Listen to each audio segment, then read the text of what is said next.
Welcome back. Hi. Hi. Hi.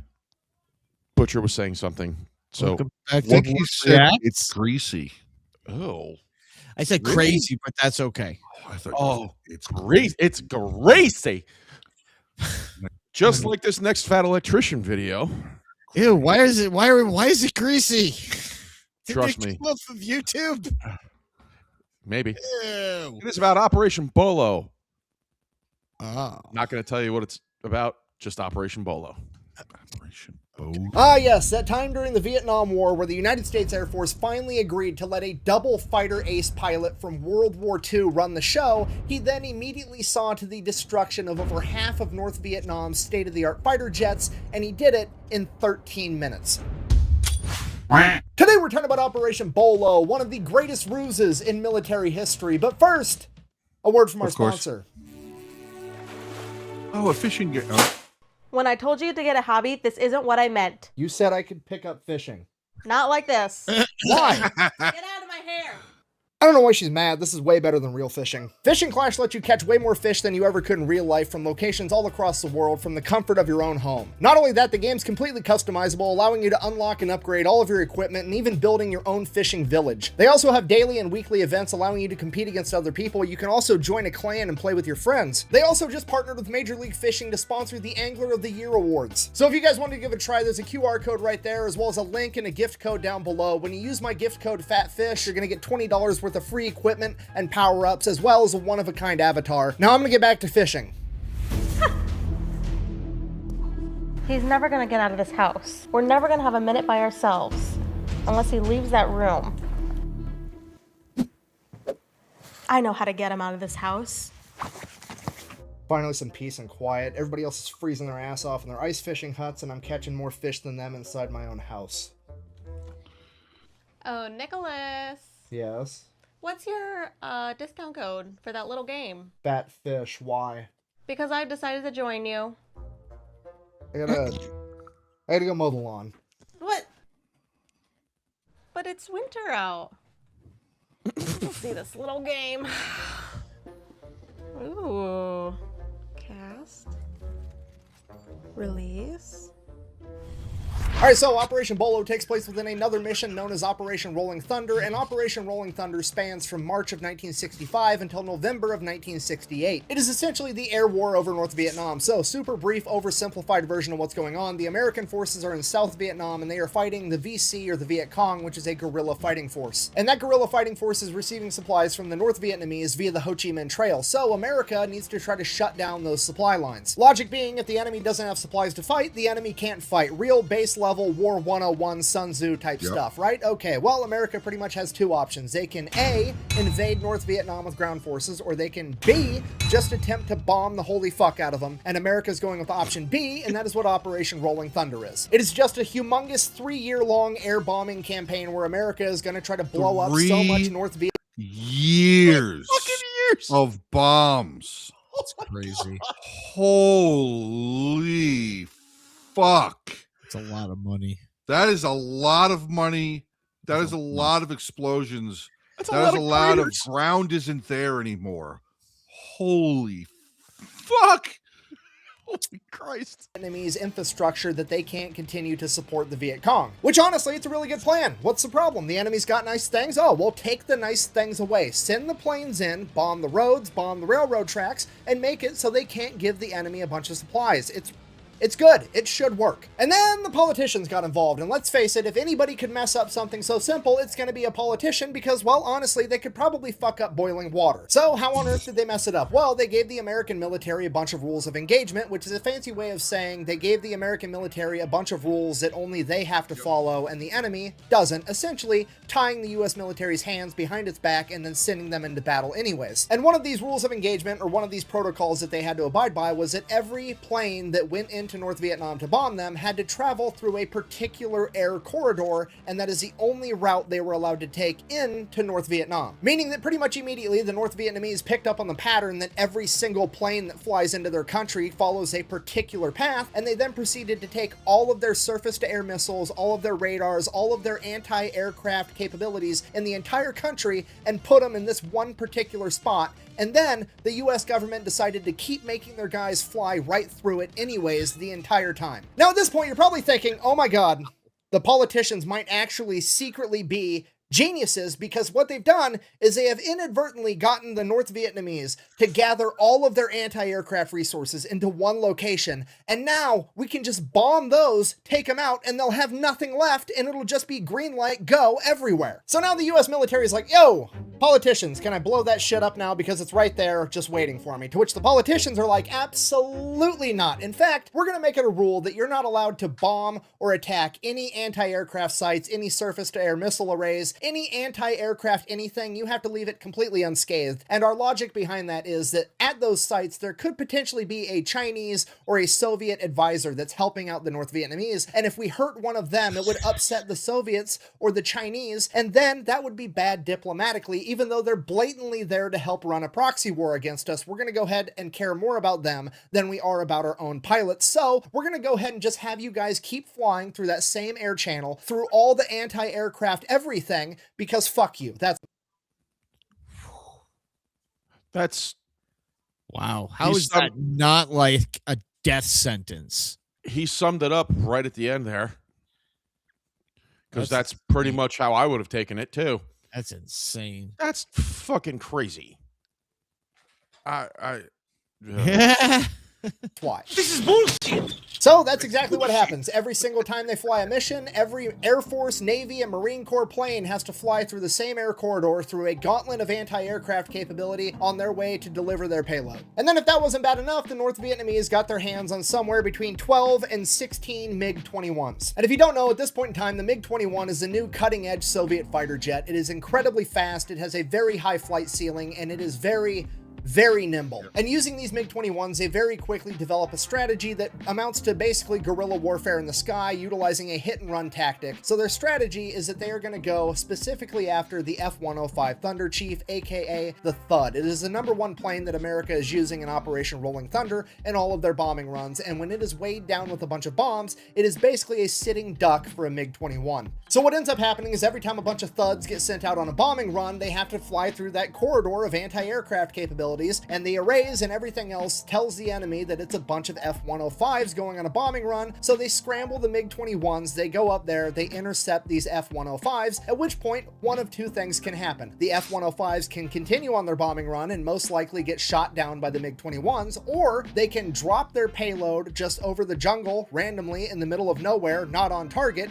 and then make an escape and live. And bear in mind, the North Vietnamese only have a couple of these fighter jets, and they're fighting a war of attrition against a much larger industrial force like America, so they are more than happy to send a plane up there, burn a little bit of fuel, get the Americans to drop tens or hundreds or millions of dollars worth of bombs on the middle of nothing, waste all their money, waste all their time, and then take their planes and land. They don't need to go out there and waste all their missiles and risk their planes. They're just going to get the Americans to waste all of their bombs on nothing. And I know what you're thinking. That seems like a pretty easy problem. What if we just bombed the MiGs while they were on the ground? Or what if we bombed the airfields that they were coming from? That way they couldn't even take off. Well, luckily we have politicians to step in and tell us once again, you're not allowed to bomb those either because there could potentially be an advisor from China or the USSR there, so leave those alone too. You're only allowed to take out enemy planes when they're in the air. To which the US military is like, okay, I guess we'll do literally the only thing we can do. We'll just send up our fighter jet, the F-4 Phantom II, and try to go toe-to-toe with the MiGs. Okay, so the stage is set. We have one of the sexiest airplanes of all time, the American F-4 Phantom II, going toe-to-toe with the Soviet MiG-21. Okay, here's what I need you to understand about this matchup. This is pretty much the golden era of military planes, okay, in my opinion. It's right before stealth technology came out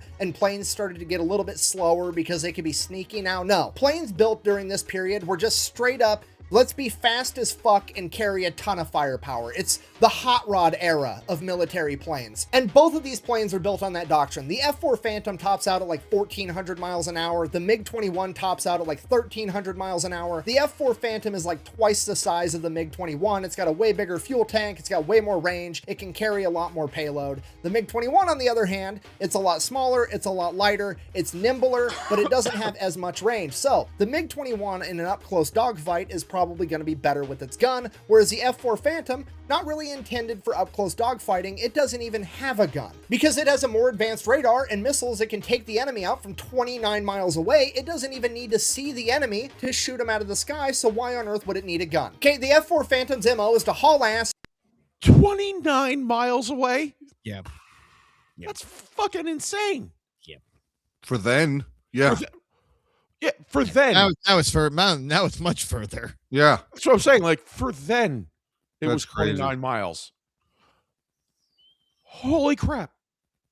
Go ahead. Come on. shoot half-court shots and have a dope-ass paint job the entire time it does it. So, just so we're all on the same page, Soviet MiG-21, American F-4, very much peers to one another. They are both capable of taking the other out. They both pose a huge threat to one another. However, theoretically speaking, the MiG-21 should have an advantage in an up-close dogfight due to its maneuverability and its gun, whereas the F-4 has the advantage because it can just shoot down the MiG-21 before it even gets close enough for a dogfight to occur. So, MiG-21, better up close. F-4, better far away. So that's it. That's the solution, right? The F-4 Phantoms are going to go up. They're going to shoot the MiGs down from like 20 miles away before the MiGs even know they're there, and that's going to be the end of it.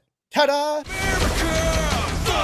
Luckily for the North Vietnamese, the American politicians step in yet again with another exciting rule of engagement. Guess what? You're not allowed to shoot at enemy aircrafts until you have visual confirmation that it is an enemy aircraft. Translation, the American F-4 pilots literally are not allowed to start fighting the MiG-21s until the MiG-21s have the advantage. Which is absolutely insane to think about. Like, literally the equivalent of walking up to an infantryman and being like, hey, here's a sniper rifle. Also, you're not allowed to shoot people with it. You're only allowed to use the bayonet. And there's no bayonet because we didn't design it with a bayonet lug because it's only designed to shoot people from really far away. Get bent. And just in case that wasn't bad enough, what makes this even worse is the fact that most of the F-4 pilots are only trained on the American F-4, which wasn't really designed for up-close dogfighting with a gun because it doesn't have a gun. So most of them don't really know how to conduct an up-close dogfight because they've never been trained to do it, because that's not what their plane is supposed to fucking do. So there's really no good answer, and this goes on for a little while where basically the F-105s go up, the MiG-21s go up, intercept, the F-105s are then forced to drop all their bombs in the middle of nowhere and take off just so they can survive.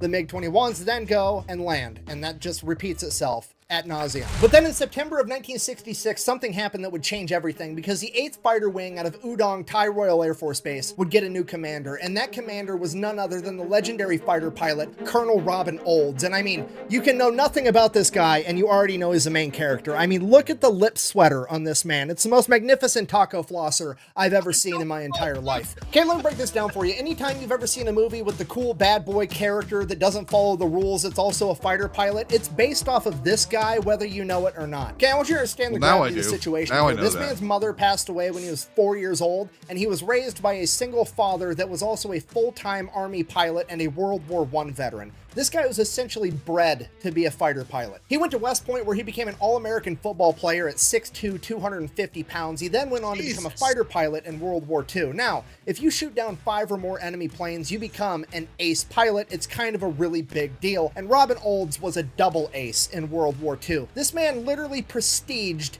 in the most extreme air-to-air combat the world has ever seen, and he's about to become a triple ace in Vietnam. And at the age of 44, nonetheless. How's the old saying go? Beware of an old man in a young man's game. Yeah, this is the main character for sure. And like most great main characters, Robin Olds has a lot of very high-ranking people that don't really like him that much, mostly because he's not afraid to ruffle a couple of feathers to get his point across. And most recently, the argument that he's been having with the establishment is the fact that the F-4 Phantom, the main fighter jet for the United States military, should probably have a gun on it. He also has an issue with how these new pilots are being trained because they're not really being trained how to actually dogfight. They're just being trained how to haul ass, intercept a plane, and shoot a missile at it, as opposed to actually getting into a close quarters fight. And the chain of command is basically telling Robin Olds like, hey, look, you're old. They don't do it like that anymore. You were fighting in World War II in P-51 Mustangs and P-38 Lightnings. This is not what's going on anymore. These kids are flying F-4 Phantoms that can fly at 1,400 miles an hour and shoot missiles and take out targets from 30 miles away. We don't need to teach them up-close dogfighting anymore because they're never actually going to use it because the technology eliminates the need for that. But you know what technology doesn't fix? Politicians being fucking stupid. So now everybody has to fight like it's World War II in a dogfight because they're not allowed to use the technology the way they're supposed to because politicians that don't understand what they're talking about get to make up all the rules. So now they're sending Robin Olds to go take over command of the 8th Fighter Wing. He shows up and immediately earns everybody's respect. Keyword, earns it. Doesn't just get it given to him. And the way that he earns it is one of the best examples of leadership that I have ever read about. This man shows up to take command of an entire fighter wing as a double ace World War II pilot and a legend, and he decides to immediately put himself on the flight roster as a rookie to get trained on how to better use the F-4 Phantom because he's not very well acquainted with it, and he lets all the men that are lower than him train him on this plane. He didn't come in all cocky. He wasn't some arrogant prick. He just admitted, hey, I've been doing this for a long time. I've flown a lot of planes. I'm not super great with the F-4 Phantom. I need to get great with it so I can lead you guys, and that's exactly what he did, and it immediately earned him all the respect in the world. So Robin takes some time to get acquainted with the F-4 Phantom, and within a couple of weeks, he's already flying the plane better than most of the trainers. So now that Robin Olds is caught up on the F-4 Phantom to where all of his guys are, he is now going to teach these young whippersnappers how to dogfight like it's World War II. What a And this is term like the right cool there. moment from all the Whippersnappers. Love it. I love it. Such a good word. This guy's Whippersnappers. that guy's taco flosser is Taco floss. Dude, that's pretty tight. That's good stash right there. That's a good stash right there. It is. Stash envy. Yeah, movies I mean, where old he's no Sam Elliott, but it's a good one. It's a good one. schools teach a new school how to get shit done anyways, okay? This is Rocky teaching Adonis Creed how to box. This is Doc teaching Lightning McQueen that sometimes you got to turn right to go left.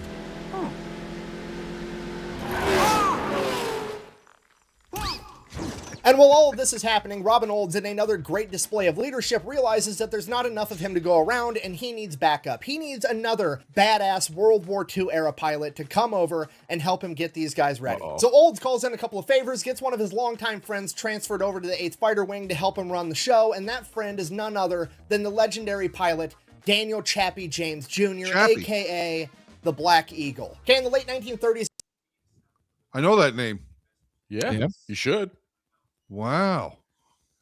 I'm wondering if, well, no, I guess it would be way after Vietnam. But I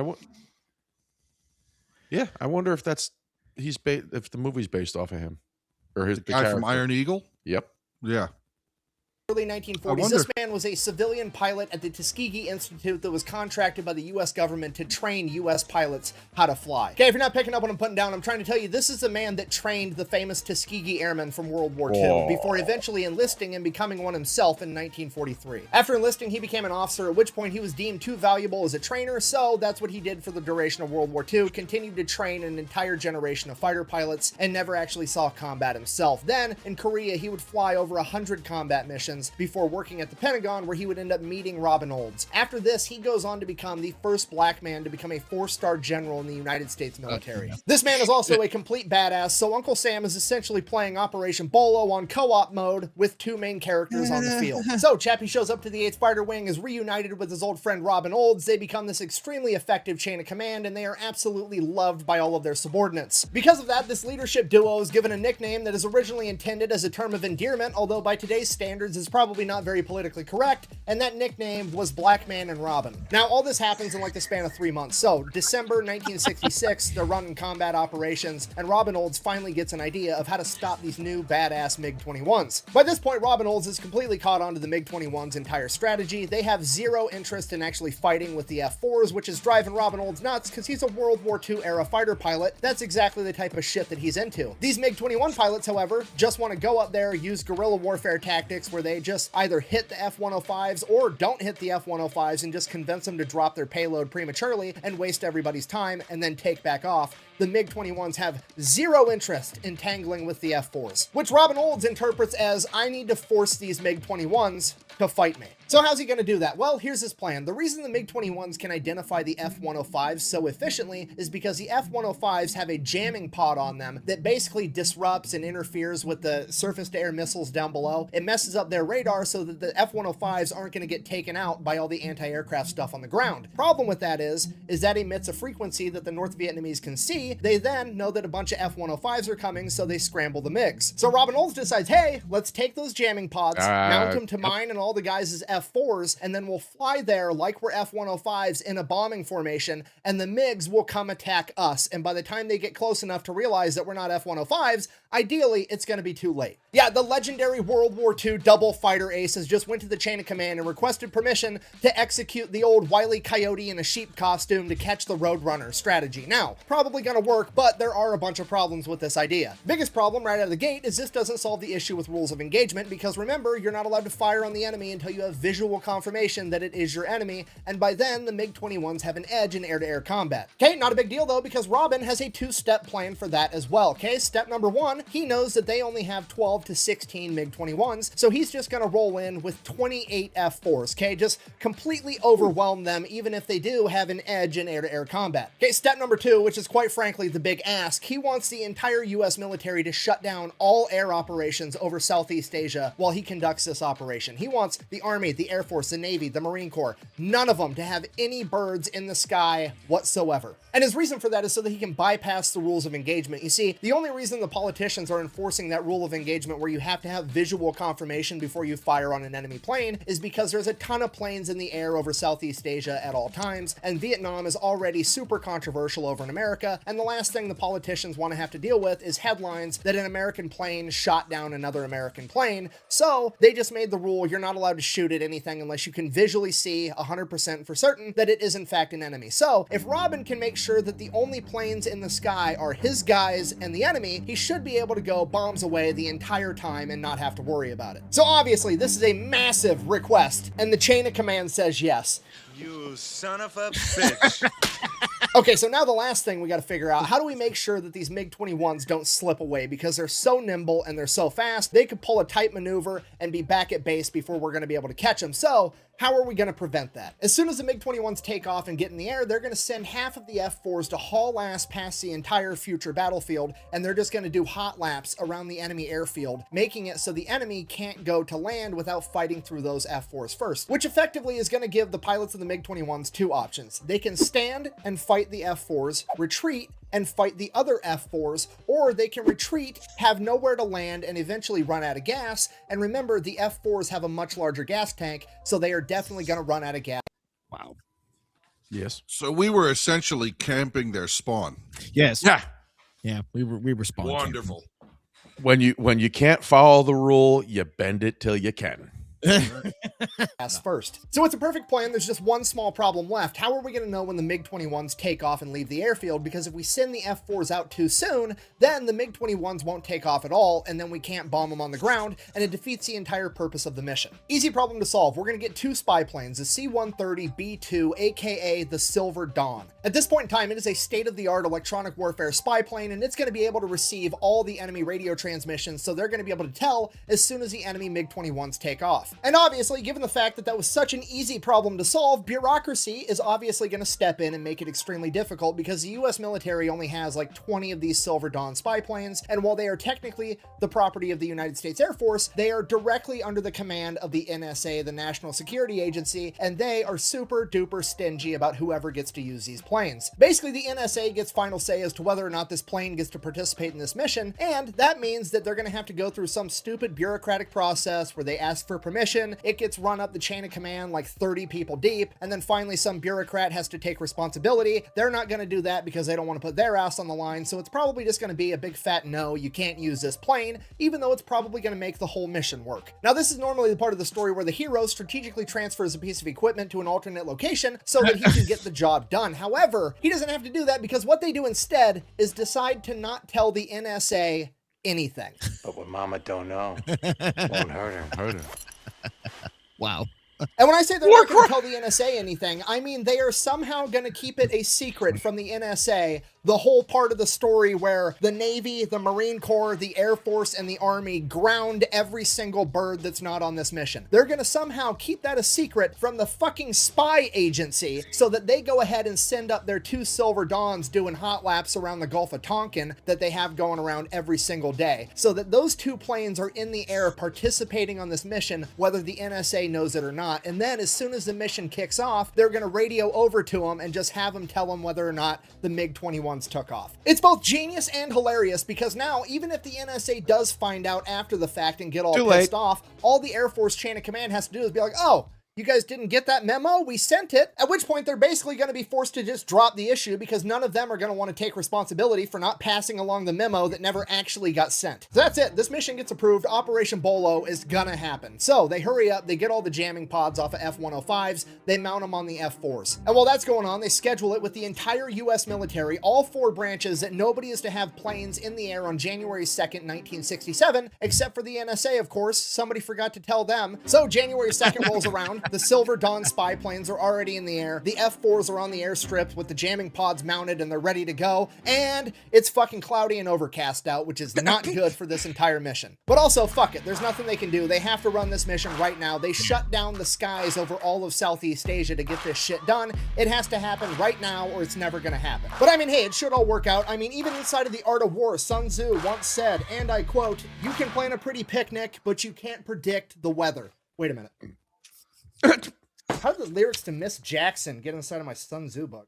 I guess I was Andre 3000. I apologize. Good job. A trillion times. Anyways, point stands. The mission goes. So the F-4s get put up in the air, and there's 7 flights of F-4s. Each flight is 4 F-4s for a total of 28, and they are all named after cars. Flight 1 is named Olds, being led by Robin Olds. Flight 2 is Ford, led by Chappie, and Flight 3 is Rambler, being led by Captain John Stone. And everything they do follows exactly what the F-105s would normally do. They're taking the same route at the same elevation, using the same radio frequencies. They're even using bomber call signs in case somehow their radio transmissions get intercepted, and they're emitting the same jamming frequencies as well, using those pods. So sure enough, the MiGs show up, and wouldn't you know it, the first guy to see one is none other than Robin Olds. He immediately splits his flight into 2 groups of 2, and Olds and his wingman take off after this MiG. Olds fires 2 radar-guided missiles, and they both end up losing their lock, and he misses entirely. He then closes the distance more so he can fire a heat-seeking missile, and it's a dud. And then the MiG that he's chasing goes into the clouds, and he loses them entirely, and as soon as he loses sight of that MiG, another MiG is screaming past him, going the opposite direction, so close that Olds can't just make a normal turn. Without batting an eye, Olds immediately hits a vector roll, which is a technique right out of the World War II dogfighting handbook. It's essentially you nose up and you do a backflip corkscrew maneuver and end up behind your enemy. And as he's mid-vector roll, upside down, pulling G's, he gets a radio transmission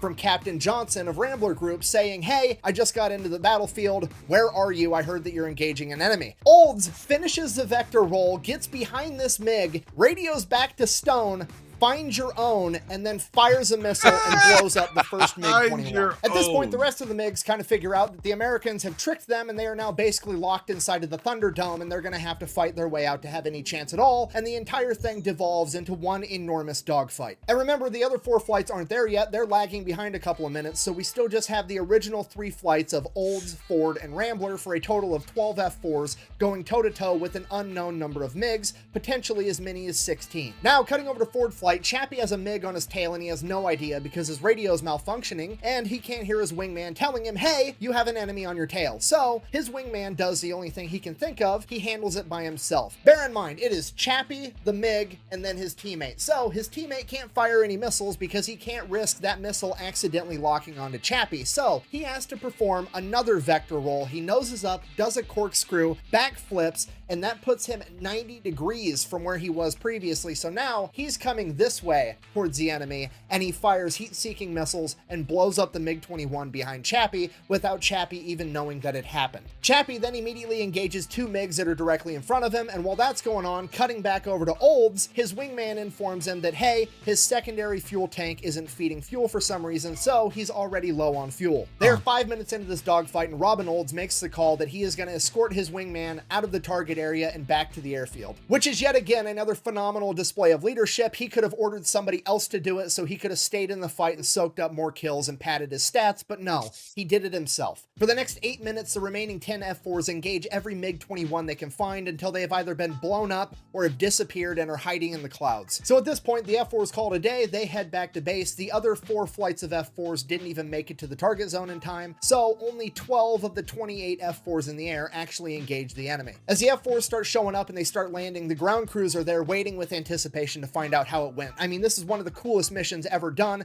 probably the coolest thing a lot of these guys are ever going to be involved with, so they're super pumped to hear how it went. As the F4 canopies open up, the pilots start holding up fingers of 1s and 2s, telling everybody how many MiGs they shot down, and the entire place turns into an enormous party. They're celebrating. All these guys are just absolutely pumped that they shot down a bunch of MiG-21s. So they debrief, trying to figure out everything that happened in this 13 minutes of absolute chaos, and first and foremost, the best news, not a single American pilot got shot down. Then they figure out that they for sure shot down 7 MiG-21s with an additional 2 probable for a total of as many as 9, and bear in mind that the North Vietnamese only had somewhere between 12 and 16 to begin with. So at worst, Operation Bolo has effectively destroyed at least half of North Vietnam's MiG-21 fleet. Okay, and there's always going to be that one guy in the comments section like, "Buh, I can't believe you made an entire video about them only shooting down 7 aircrafts, buh." Okay, first of all, this isn't a video game, this is real life, and going 7-0 against peer aircrafts is absolutely incredible. Yeah. Secondly, in a way, Operation Bolo didn't just destroy half of the enemy MiG-21 fleet, it also destroyed their entire fleet's operational capability,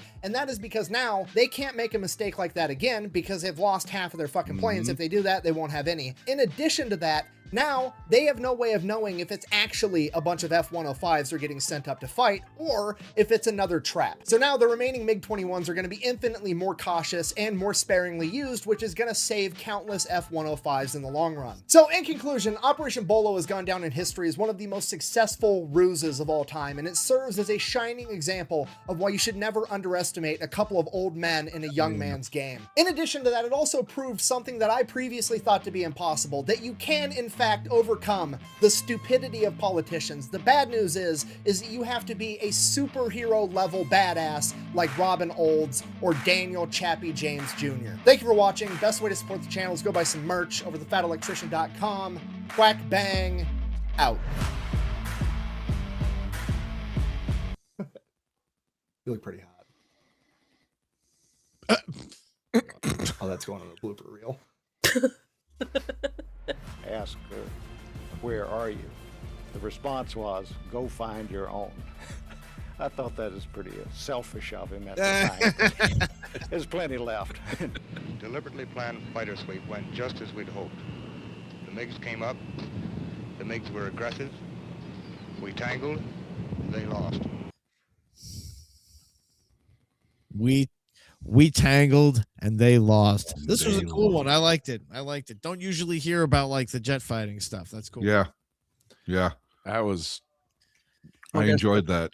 Yeah, I like did I too. said, you bend the rule until you follow it. I mean, Or it changes because of you.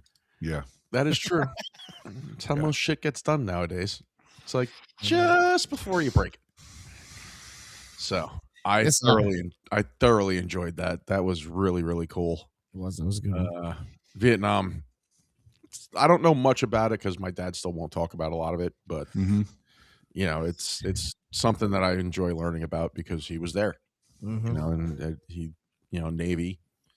So anytime Vietnam stuff comes up, I'm interested to learn about it. So that was really, really cool. I'm still curious to see if Chappie was, if the movie Iron Eagle was kind of loosely based off of that character. Yes. It was. Character Colonel Charles Chappie Sinclair, played by Louis Gossett Jr. in Iron Eagle 1986, was inspired by the real-life Air Force legend General Daniel Chappie James. That's fucking awesome. That's awesome. That is cool. So, well, gentlemen, that's a wrap on another Fat Electrician. We have done our duty learning about history. Join us on Sundays at 8:30 for our Leered. Join us at 8:30 on Sundays for our podcast. Join Butcher Thursdays and Saturdays, 9 o'clock on Twitch. Join Joe over on his channel, Mr. AJ. Joe on it. Wednesday through Saturday. like and comment on the video, and subscribe to the channel if you haven't done it already. Drop Please some do. suggestions in the comments if you have any other suggestions for this type of content. Am I missing anything? Join the Discord. I think that's it. You get notified for everything we do. Until Hey, next yeah, time. yeah. See ya. Later.